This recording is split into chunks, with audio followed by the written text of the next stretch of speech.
मैं रीता कुमारी पुनः उपस्थित हूँ सक्षमता परीक्षा की तैयारी को लेकर अपनी क्लास में, जहां हम लोग 6 to 8 के लिए विज्ञान विषय की तैयारी कर रहे हैं। तो साथियों, पिछले वीडियो में हम लोगों ने पदार्थ के प्रकार और पदार्थ के वर्गीकरण को देखा। आज हम लोग पदार्थ में कुछ परिवर्तन होते हैं, कुछ न कुछ चेंजेज होते हैं, उस पर वातावरण का, ऊष्मा का, प्रकाश का प्रभाव पड़ता है और उसमें कुछ न कुछ चेंज आते हैं, परिवर्तन होते हैं। तो पदार्थ में होने वाले जो परिवर्तन हैं, हम उसके बारे में आज देखेंगे। तो पदार्थ में मुख्यतः दो तरह के परिवर्तन होते हैं, भौतिक परिवर्तन और रासायनिक परिवर्तन। तो भौतिक परिवर्तन क्या है? तो भौतिक परिवर्तन पदार्थ में होने वाला वैसा परिवर्तन है जिसमें परिवर्तन लाने वाले कारण को अगर हटा दिया जाए तो पदार्थ पुनः अपनी मूल अवस्था में वापस लौट जाता है। जैसे हम गुब्बारा फुलाते हैं, फिर उसको छोड़ देते हैं। गुब्बारा जब फुलाते हैं तो उसका आकार बढ़ जाता है, आयतन बढ़ जाता है। फिर हम जब हवा निकाल देते हैं, वह पूर्व की अवस्था में आ जाता है। या फिर हम अगर रबड़ को खींचते हैं, लंबा करते हैं, तो वह उसका साइज बढ़ता है, फिर छोड़ देते हैं, वह पूर्व की अवस्था में आ जाता है। तो भौतिक परिवर्तन में परिवर्तन लाने वाले कुछ प्रेशर लगता है, हमारा बल लगता है, जिससे कि वह अपनी अवस्था में परिवर्तित तो होते हैं, पर पुनः फिर वह कारण बल हटा देने पर वह अपनी पूर्व की अवस्था में वापस आ जाते हैं। तो भौतिक परिवर्तन पदार्थ में होने वाला वैसा परिवर्तन है जिसमें पदार्थ में परिवर्तन लाने वाले कारण को हटा लेने पर पदार्थ पुनः अपनी मूल अवस्था में वापस आ जाते हैं। जैसे जल से वाष्प का बनना। जब हम पानी को गर्म करते हैं तो वह जलवाष्प में परिवर्तित हो जाता है, और उस जलवाष्प को अगर पुनः संघनित करें, कंडेंस करें, तो वह हम पुनः उससे जल प्राप्त कर सकते हैं। तो यह एक भौतिक परिवर्तन है। दूसरा है नमक का जल में विलयन। अगर नमक और जल का विलयन है, घोल है, और उससे हमको नमक को निकालना है, तो हम उसको हीट करेंगे और जल जो है जलवाष्प में परिवर्तित हो जाएगा और हमें नमक प्राप्त हो जाएगा। विद्युत बल्ब का जलना। विद्युत बल्ब जो हम घर में अपने घर में बल्ब जलाते हैं, उस पे भी जब विद्युत की धारा प्रवाहित की जाती है, करंट प्रवाहित की जाती है, तो वह जलता है। फिर करंट को हटा लेने पर वह अपने पूर्व की अवस्था में आ जाता है। तो ये सब भौतिक परिवर्तन के उदाहरण हैं। उसी तरह से रासायनिक परिवर्तन क्या है कि पदार्थ में होने वाला वैसा परिवर्तन, पदार्थ में होने वाला वैसा परिवर्तन जिसमें परिवर्तन लाने वाले कारण को हटा देने पर पदार्थ अपनी मूल अवस्था में वापस नहीं लौटते हैं। रासायनिक परिवर्तन में पदार्थ पे लगने वाला जो कारण है, जो उसमें परिवर्तन लाने वाला कारण है, उसको अगर हटा लें तो पदार्थ अपनी मूल अवस्था में वापस नहीं लौटते हैं। जैसे दूध से दही बनना। दूध से जब दही बनता है, फिर हम दही से पुनः दूध प्राप्त नहीं कर सकते हैं। तो ये फिर लोहे से जंग लगना। लोहे में जंग लगना, लोहे में जंग लग गया, फिर उस जंग से हम लोहा को पूर्व की स्थिति में प्राप्त नहीं कर सकते हैं। या फिर कोयले का जलना। कोयला को जलने के बाद फिर हम उससे कोयला प्राप्त नहीं कर सकते हैं। तो ये सब जो है, इसमें परिवर्तन लाने वाले कारण हटा लेने के बाद यह जो है पदार्थ जो है, यह अपने मूल अवस्था में वापस नहीं लौट पाते हैं। अब भौतिक और रासायनिक जो गुण हैं, उनके कुछ कुछ विशेषताएं हैं, कुछ गुण हैं। भौतिक और रासायनिक जो परिवर्तन होते हैं, उसमें कुछ न कुछ उसके अपनी विशेषताएं हैं। तो बारी बारी से हम देखते हैं, दोनों का तुलनात्मक अध्ययन करते हैं। भौतिक परिवर्तन और रासायनिक परिवर्तन के गुणों में क्या क्या, उनकी विशेषताओं में क्या क्या अंतर है। तो भौतिक परिवर्तन में पदार्थ के मौलिक गुणों में कोई परिवर्तन नहीं होता है, उनके मूल अवस्था, उनके मौलिक गुण में कोई परिवर्तन नहीं होता। पर रासायनिक परिवर्तन में मूल पदार्थ के गुण पूर्णतः बदल जाते हैं। पदार्थ के जो मौलिक अवस्था, तो मौलिक गुण है, उससे पूरी तरह से भिन्न हो जाते हैं। अगला पॉइंट है कि भौतिक परिवर्तन में कोई नया पदार्थ नहीं बनता है, और रासायनिक परिवर्तन में हमेशा कोई न कोई नया पदार्थ बनता है। अगला है कि भौतिक परिवर्तन अस्थायी होता है। कहने का मतलब कि फिर उसे हम पुनः उसके पूर्व की स्थिति को प्राप्त कर सकते हैं, पर रासायनिक परिवर्तन अस्थायी होता है। भौतिक परिवर्तन में पदार्थ में कुछ भौतिक गुण, जैसे रंग हुआ, रूप हुआ, उसमें कुछ बहुत थोड़ा अंतर होता है।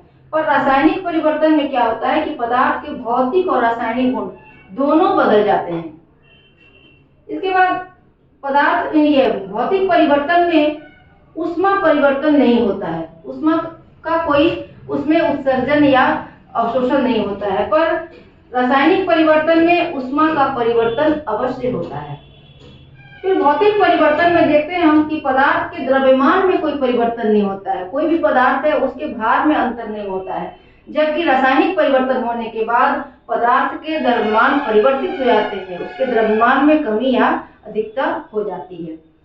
अब रासायनिक परिवर्तन जो है, रासायनिक परिवर्तन की कुछ कुछ घटनाएं हैं। रासायनिक परिवर्तन जब होता है तो क्या क्या घटनाएं घटित हो सकती हैं, क्या क्या घटनाएं घटित होने की संभावना है, उसके बारे में हम देखते हैं कि जब भी किसी पदार्थ में जब रासायनिक परिवर्तन होता है तो कुछ घटनाएं घटित होती हैं, जैसे प्रकाश या ऊष्मा का उत्सर्जन होता है या अवशोषण होता है। कभी कभी रासायनिक परिवर्तन होने पर ध्वनि उत्पन्न होती है। कभी रासायनिक परिवर्तन किसी पदार्थ में जब रासायनिक परिवर्तन होते हैं तो उनके गंध, उनके रंग में परिवर्तन होता है। किसी पदार्थ के रासायनिक परिवर्तन होने के बाद जो है गैस का भी उत्सर्जन होता है, गैस भी निकलता है। तो इस तरह से हम देख रहे हैं कि रासायनिक और भौतिक और रासायनिक परिवर्तन की विशेषताएं क्या है, दोनों में अंतर क्या है, और रासायनिक परिवर्तन जब होता है तो उस समय घटित होने वाली कौन कौन सी घटनाएं हैं। आइए अब पदार्थों में होने वाले कुछ भौतिक और रासायनिक परिवर्तन के कुछ उदाहरण देख लेते हैं। जैसे लकड़ी के टुकड़े का चीरना। जब लकड़ी को छोटे छोटे टुकड़े में अगर हम काट देते हैं तो वह कैसा परिवर्तन है, तो वह एक तरह से भौतिक परिवर्तन हुआ, क्योंकि उसके रासायनिक संरचना में किसी तरह का कोई परिवर्तन नहीं हो रहा है।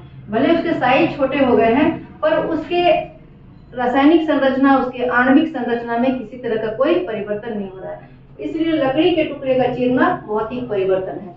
उसके बाद है आइसक्रीम का पिघलना, यह भौतिक परिवर्तन, क्योंकि हम पिघले हुए आइसक्रीम को फिर जमा करके ठंडा करके आइसक्रीम प्राप्त कर सकते हैं।